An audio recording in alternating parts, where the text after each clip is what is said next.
печално известната плевенска лечителка Тотка Тотевска, която дължи своята популярност. Дайте ми близък, благодаря ви изцяло на нас.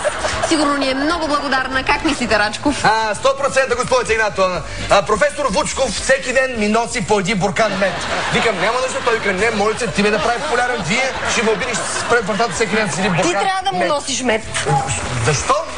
Първо ще ви припомним началото на аферата, след това ще видите последните развития по случая с госпожа Тотка Тотевска. Изядеме без мей. Какъв е проблемът и защо се обърнахте към господаря на ефира? Имам миомен възел, който е на много лошо място. Реших да се обърна към... Се оплаших. Да, оплаших се много дори. И се обърнах към една госпожа Тотка Тотевска от Плевен, която лекува чрез баба Ванга. Каза първоначално, чрез запалване на свещ, се допитва до баба Ванга, че трябва да направя минимум 600 процедури. Като Една процедура струва 50 лева. 50 лева.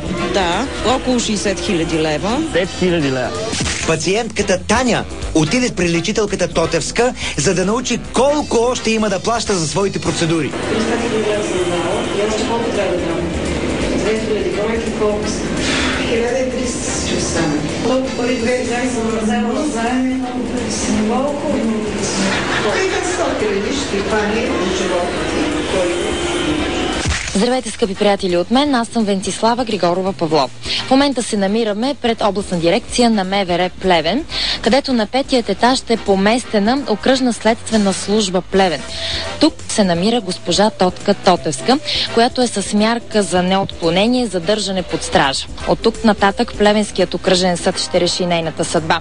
Повода да самосезираме извършени измамливи действия от страна на Тотевска. Ще направим всичко възможно да се съберат основни доказателства за образуване на наказателно производство и привличане на Тотевска в качеството на обвиняема. Просто е недопустимо такъв случай да остане безнаказан и да не му се обърне нужното внимание. Господин Радев, вие изпълнихте обещанието, което дадохте пред нашето предаване Господари на ефира и разбира се пред всички наши зрители, че ще съберете нужните доказателства срещу госпожа Тотка Тотевска. Какво се случи за това време? Вследствие на излъченото ваше предаване, ние активизирахме нашите действия, прокуратурата се самосезира, извършихме нужната проверка, събрахме достатъчно доказателства, уличаващи вината на госпожа Тотка Тотевска в извършване на престъпление от общ характер. Успяхме да я задържим. Кога стана това?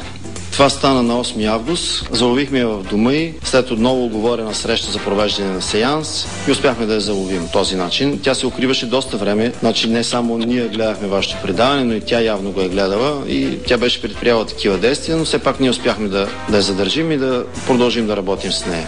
В момента тя прави ли опити да излезе на свобода, като за причина изтъква здравословното си състояние?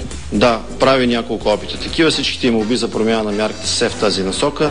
Има назначени необходими експертизи, които така няма данни за влошено нейно здравословно състояние, така че тя би могла да остане в ареста, докато е необходимо, докато приключат процесуално следствените действия. Към настоящия момент тя е с постоянна мярка за неотклонение за държане под стража. Към настоящия момент се намира в следствения арест. Повдигнато е обвинение по член 211 алинея 1 от наказателния кодекс. Това е за извършена измама в особено големи размери. Доста хора се обадиха след предаването. Има и други хора пострадали от действията на Тотевска. Това малко усложни нашата дейност, разшири обхвата на нашата дейност, ще се разпитат, ще се проверят още много версии, ще се извършат необходимите проверки в данъчната служба. Има и обстоятелства, които уличават госпожа Тотевска и в извършени на други престъпления във връзка с данъчната система. Санкцията, предвидена в закона за извършеното от нея престъпление от 3 до 10 години лишаване от свобода, съдът ще реши, съобразно събраните от нас доказателства, какво наказание да наложи. Скъпи приятели, ако госпожа Тотка Тотевска, не дай Боже казвам, има здравословен проблем, нека да ми се обади, да ми изпрати 150 до 200 хиляди лева, аз ще излекувам от разстояние, обхвата ми около 1500-2000 км.